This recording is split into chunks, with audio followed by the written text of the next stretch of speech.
जय माता दी।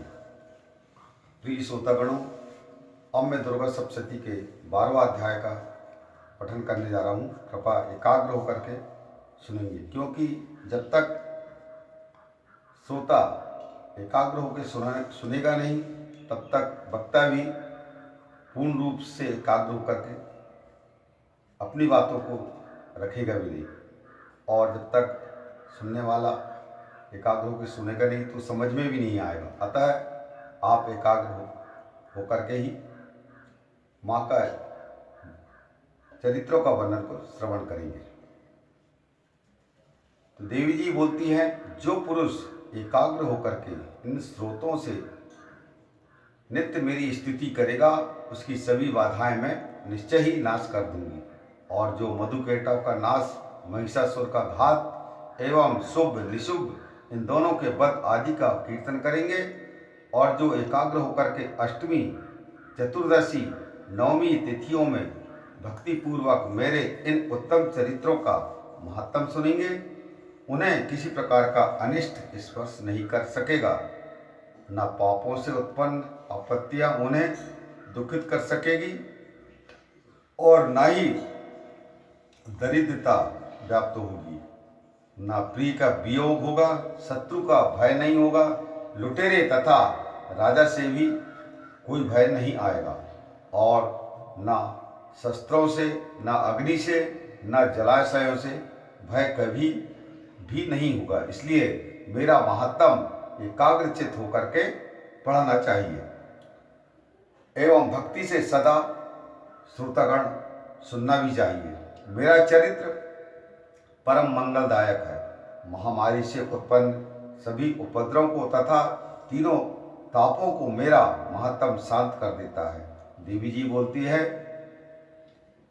कि मेरे जिस मंदिर में मेरा यह महात्म पढ़ा जा रहा हो उस स्थान का मैं कभी त्याग नहीं करती।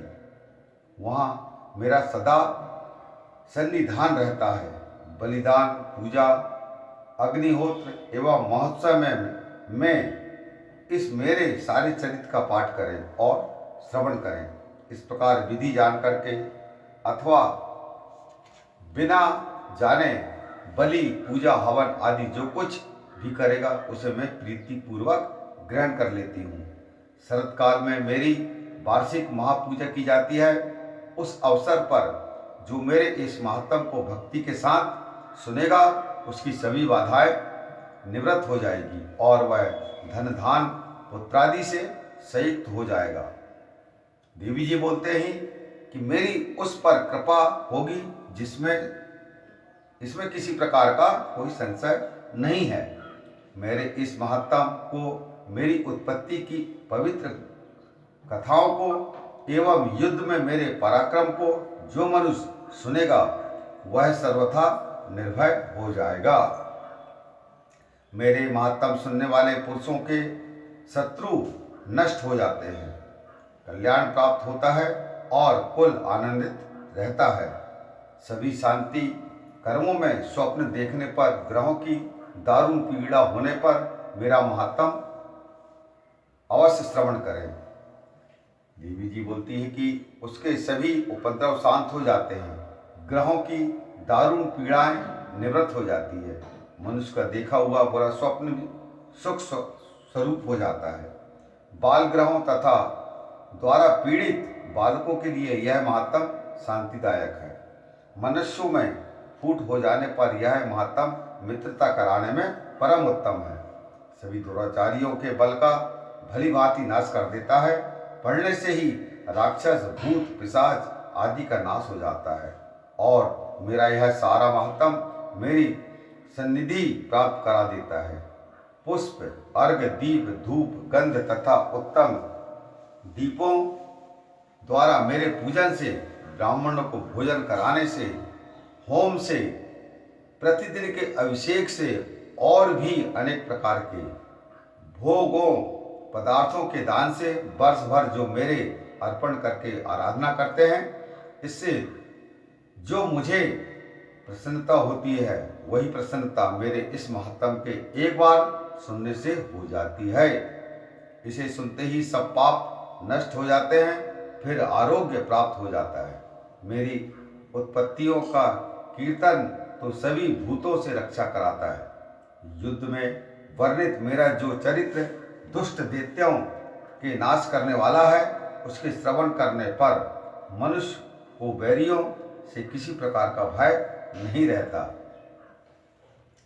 देवी जी बोलती है कि हे देवतागण, तुम लोगों ने जो मेरी स्तुतियां की है एवं ब्रह्म ऋषियों ने जो की है और ब्रह्मा जी ने भी की है, वे सभी मंगलमयी बुद्धि देती है। वन में शून्य स्थान पर अथवा वन की अग्नि से घिर जाने पर, शून्य स्थान में डाकुओं से घिर जाने पर और शत्रुओं द्वारा पकड़े जाने पर अथवा वन में शेर, चीता एवं जंगली हाथियों के पीछा करने पर क्रोध में आकर के राजा ने वध की आज्ञा दे दी हो या कैद में पड़ गया हो अथवा महासमुद्र में जहाज पर बैठ जाने के बाद भारी तूफान आ जाए, उससे जहाज डगमगाने लगे, ऐसे अवसर पर घोर संग्राम में शस्त्रों का प्रहार होने लगे, सब प्रकार की बाधाएं पड़ रही हो, किसी महापीड़ा से व्याकुल हो, इस प्रकार की सभी घोर विपत्तियों से इस मेरे चरित्र का स्मरण करने वाला पुरुष इस प्रकार के बंधनों से छूट जाता है। मेरे प्रभाव से शेर आदि हिंसक पशु, डाकू तथा शत्रु मेरे चरित्र के स्मरण करने वाले पुरुष से कभी दूर भाग जाते हैं, सभी के सब दूर भाग जाते हैं। ऋषि बोलते हैं, इतना कहकर के भयंकर पराक्रम वाली भगवती चंडिका सभी देवताओं के देखते देखते वहां पर अंतर्ध्यान हो जाती है। वे सभी देवता निर्भय होकर के पहले के समान अपने अपने अधिकार प्राप्त करके अपने अपने यज्ञ भागों के भोक्ता हुए। बाकी दैत्यों का हाल सुनिए। जबकि देव शत्रु शुंभ युद्ध में मारा गया, जो इस जगत में विध्वंस पर तुला हुआ था, जो अतुल भयंकर पराक्रमी था, उसके मारे जाने पर और फिर महापराक्रमी निशुंभ के भी मारे जाने पर बाकी बचे दैत्य पाताल में भाग गए। ऋषिवर बोलते हैं कि हे राजन, इसी प्रकार भगवती जगदम्बिका नित्य स्वरूपा देवी पुनः पुनः प्रकट होकर के जगत की रक्षा किया करती है। यह देवी जी विश्व का मोहन करती है, वही जगत को पैदा करती है और उसी के आगे प्रार्थना करने पर संतुष्ट हो जाती है, फिर ज्ञान और रिद्धि प्रदान करती है। हे राजन, उसी ने ही सारे संसार को व्याप्त कर रखा है। महाप्रलय काल में महामारी के स्वरूप से ही यह देवी ब्रह्मांड भर में व्याप्त हो जाती है। वही देवी समय समय में महामारी हो जाती है और जन्मा होते हुए भी वह सृष्टि रूप हो जाती है। वही सनातनी देवी समय समय पर प्राणियों की स्थिति किया करती है। मनुष्यों के उन्नति समय में वही देवी घर में वृद्धि दायिनी लक्ष्मी रूपा हो जाती है।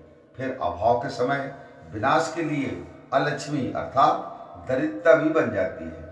पुष्प, धूप, गंध आदि सामग्रियों से पूजी हुई फिर स्तुति करने पर वही देवी धन, पुत्र, धर्म, मति, शुभ गति आदि प्रदान करती है। इस प्रकार ऋषिवर राजन को दुर्गा सप्तशती के 12वां अध्याय का महत्व बता रहे हैं और यहाँ पे 12वां अध्याय समाप्त होता है। जय माता दी।